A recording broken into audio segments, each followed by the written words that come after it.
प्यारे बच्चों, आज हम करेंगे 8th क्लास की हिंदी की वर्कशीट नंबर 11। तो इसमें आप लोगों को पता है कि पिछली कुछ वर्कशीट में हम लाख की चूड़ियों वाला ही लेसन पढ़ते हुए आ रहे हैं।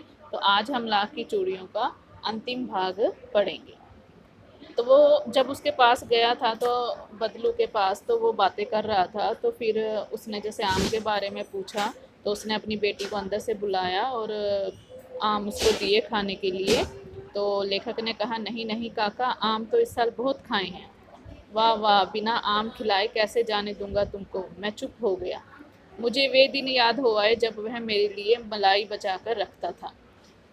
गाय तो अच्छी है ना काका, मैंने पूछा। गाय कहाँ है लल्ला, 2 साल हुए बेच दी, कहाँ से खिलाता। तो इतने इतने में रज्जो, उसकी बेटी, अंदर से एक डलिया में ढेर सारे आम ले आई। यह तो बहुत है काका, इतने कहाँ खा पाऊंगा, मैंने कहा। वाह वाह, वह हंस पड़ा। शहरी ठहरे ना, मैं तुम्हारी उम्र का था तो इसके चौगुने आम एक बकत में खा जाता था। आप लोगों की बात और है, मैंने उत्तर दिया। अच्छा बेटी, लल्ला को 4-5 आम छांट कर दो, सिंदूरी वाले देना। देखो लल्ला कैसे हैं, इसी साल यह पेट तैयार हुआ है। तो रज्जो ने 4-5 आम अंजलि में लेकर मेरी ओर बढ़ा दिए। आम लेने के लिए मैंने हाथ बढ़ाया तो मेरी निगाह एक क्षण के लिए उसके हाथों पर ठिठक गई। तो गोरी गोरी कलाइयों पर लाख की चूड़ियां बहुत ही अच्छी फब रही थी।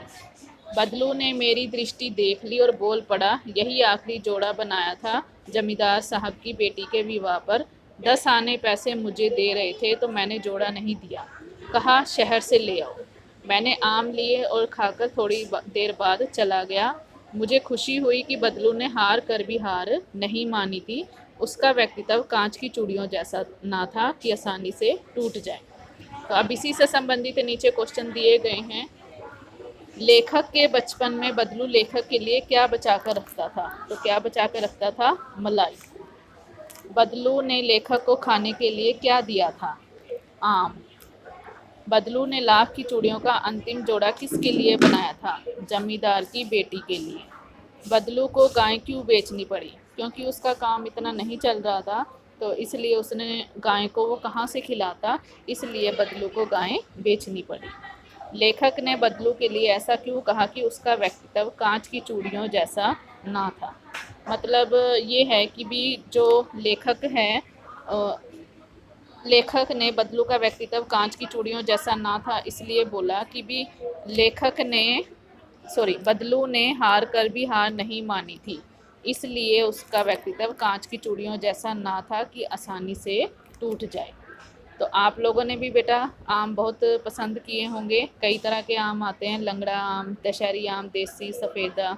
तो आप लोगों को ये एक्टिविटी दी गई है कि आमों की विभिन्न प्रकार की किस्मों के पिक्चर इकट्ठे करो और उनके ऊपर कुछ अनुच्छेद भी, एक अनुच्छेद भी लिखो।